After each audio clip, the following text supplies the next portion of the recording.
Do you ever wonder what would it be like if I had friends? Perhaps you lay in bed at night thinking, what if I had joined that cult in high school? We can achieve that dream feeling in the Cult of the Lamb. Cult of the Lamb is a 2D dungeon crawler with hints of false idol worship. The game is split between two sects. One section is the aforementioned dungeon crawling and the other is base building and resource management. The two sections effectively feed into one another, with the dungeon crawling providing resources that are exclusive to each area, and the base building turning those resources into gullible and happy cult members, whose worship you will turn into an expansion of your power. In terms of actual gameplay, this power translates into two different XP bars. One is the cult level, which is accrued by keeping your cult happy and healthy enough to worship you. The cult level unlocks new buildings that make some resources more renewable and accessible. The other XP bar is your personal level, which is expanded upon when you perform sermons each day. This bar gives you access to new weapon enhancements as well as new curses. Building up the cult, and by extension the base you operate from, is a key part of the game, and I found myself diving deep into it, trying to automate as many resources as possible and as quickly as possible.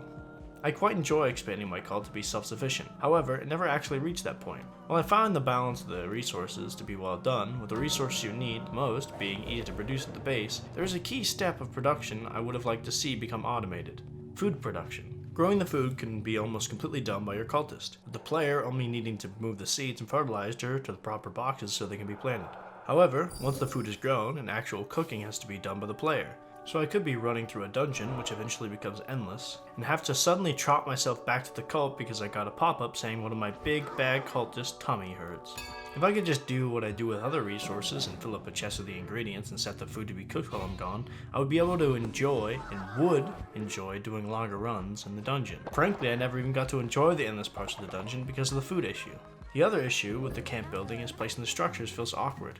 The tiles you build on are rhombus shaped, which isn't a problem unless you want to move the building precisely. Then it struggles to go from one tile in a single direction, instead going diagonally.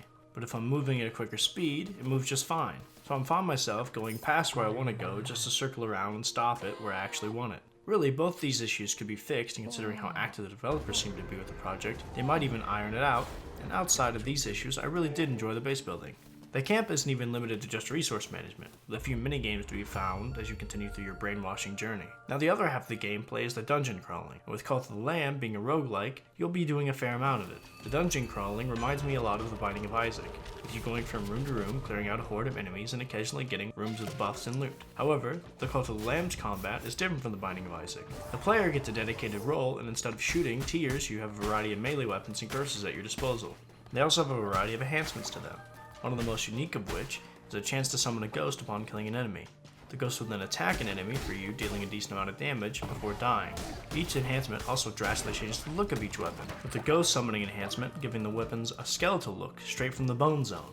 My only real gripe with the weapons is that the weapon types aren't all that different, which I didn't even notice until I got my hands on the Warhammer the first time. The swing speed was slow, but on impact it looked like it did an AoE attack. Now, this may have been purely visual, but I wish the weapons were a little different like that. Maybe the dagger has a fast but short reach and just does a quick stab attack. Or the sword has a swinging arc it does damage in. The axe could have a spinning attack and a circle around the player. Even without the differentiation from the weapon types, I found the combat to be satisfying to do. The curses each have a unique look to them, as well as feeling punchy and effective, and with the sound effects of each weapon making me feel some weight behind the attacks I'm doing. In fact, all the sound effects are pretty well designed, even helping bring joy into the fact that I'm destroying every inanimate object in the rooms of the dungeon. Cult of the Lamb also has the mumbling that some games do to replace voice acting, but each character really sounded different from one another.